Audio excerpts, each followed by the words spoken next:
व सबस्क्राईब करा आणि बेल आयकॉनला क्लिक करा। हाफ पिच क्रिकेट स्पर्धेच्या वर्चस्वातून शिरोळ स्मशानभूमीत करणी व भानामतीचा प्रकार। हाफ पिच क्रिकेट स्पर्धेत आपले वर्चस्व राहावं याकरिता विरोधी संघाच्या नावाच्या चिठ्ठ्या लिहून त्या चिठ्ठ्या काळ्या बाहुलीच्या पोटात टाचणीने टोचून करणी व भानामती करणाऱ्या अघोरी कृत्याचा धक्कादायक प्रकार शिरोळ स्मशानभूमीत समोर आला। येथील अंधश्रद्धा निर्मूलन व सामाजिक कार्यकर्ते खंडेराव हेरवाडे यांनी स्मशानभूमीतील करणी व भानामतीसाठी वापरलेलं साहित्य स्वतः त्या ठिकाणून काढून तो परिसर स्वच्छ केला व असे प्रकार समाजात भीती निर्माण करण्यासाठी होत असतात, पण याचा कुणावरही विपरीत परिणाम होत नाही असं त्यांनी सांगितलं। गेल्या 2 दिवसापासून अज्ञात व्यक्तीने हळदी कुंकू, सुपारी व अन्य साहित्य आणि काळ्या बाहुल्या विविध क्रिकेट संघाच्या नावाच्या चिठ्ठ्या लिहून त्या स्मशानभूमीत पुजल्या असल्याचा धक्कादायक प्रकार समोर आला आहे। या घटनेमुळे शिरोळ शहरात भीतीचं वातावरण पसरलं असून स्मशानभूमीत कुणी आणि का भानामती, करणी व अघोरी कृत्य करण्याचा प्रकार केला याची माहिती कोणालाच नव्हती। रविवारी रक्षा विसर्जनाच्या निमित्ताने स्मशानभूमीत नागरिकांची मोठी गर्दी होती।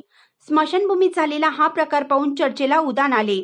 कोणी कशासाठी असा प्रकार केला याची उलटसुलट चर्चा सुरू झाली, पण करणी व भानामती या प्रकाराने नागरिक चांगलेच धास्तावले होते। करणी की भानामतीचा प्रकार यावर तर्क वितर्क लढवले जात आहेत।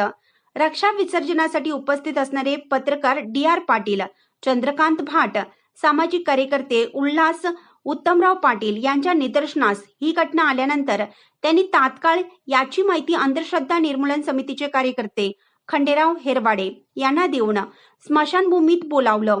हेरवाडे तात्काळ स्मशानभूमीत येऊन करणी व भानामतीसाठी वापरलेलं साहित्य स्वतः बाजूला करून त्या ठिकाणी काळ्या बाहुलीच्या पोटात घुसलेल्या चिठ्ठ्या काढून उघडून पाहिलं असता त्या ठिकाणी 4 चिठ्ठ्यांमध्ये हाफ पिच क्रिकेट स्पर्धेत सहभागी असणाऱ्या क्रिकेट संघाची व खेळाडूंची नावे मिळून आली।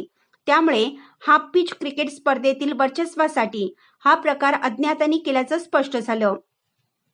यावेळी खंडेराव हेरवाडे म्हणाले की अंधश्रद्धेच्या पोटी असे प्रकार घडत असतात, यामुळे समाजात भीती निर्माण होते। असे करून काही साध्य होत असतं तर जगावरही राज्य करता आलं असतं, पण करणी व भानामती प्रकाराने कोणावरही विपरीत परिणाम होत नाहीत।